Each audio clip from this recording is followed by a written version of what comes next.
According to a tally from ADP, which provides services for payroll processing, the number of private sector jobs added across the U.S. in December passed both what the same source initially reported for the prior month and prior estimates for December.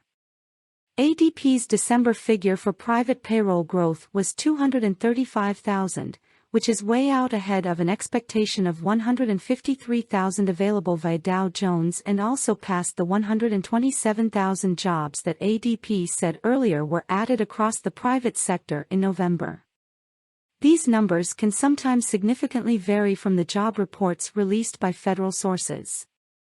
For November, earlier federal reports put private, non-farm job growth in November at a much higher 263,000. The December job growth reported by ADP was largely in services rather than goods, with 123,000 jobs added in leisure and hospitality alone. ADP also reported an increase in annual wages of 7.3%, although that rate of growth in pay over the prior year's figures could be significantly, although not entirely, offset by inflation. A November report from the Commerce Department, which is not the only available federal metric, although it's widely watched, showed annual inflation at 5.5% in November.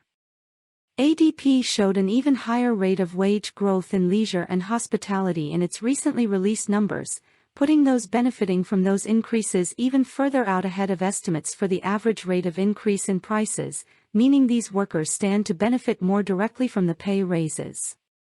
The leisure and hospitality rate of increase from the past year was 10.1%. A Labor Department report on the job market was set for release Friday, with an expectation cited in CNBC that it would show 200,000 jobs added in December and the national unemployment rate staying at 3.7%.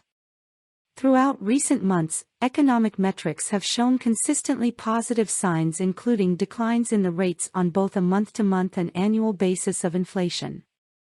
That same Commerce Department data showed the one-month rate of price increases falling to just 0.1% in November from October's 0.4%, although July of last year saw what was evidently a slight drop.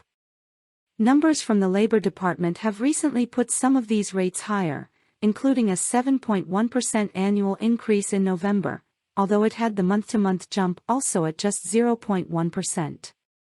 Further federal figures for December will be coming soon, including a Labor Department update on January 12. Predictions of an economic meltdown accompanying a Biden presidency just haven't been proven realistic, no matter what odd proclamations of doom Trump is posting online this week.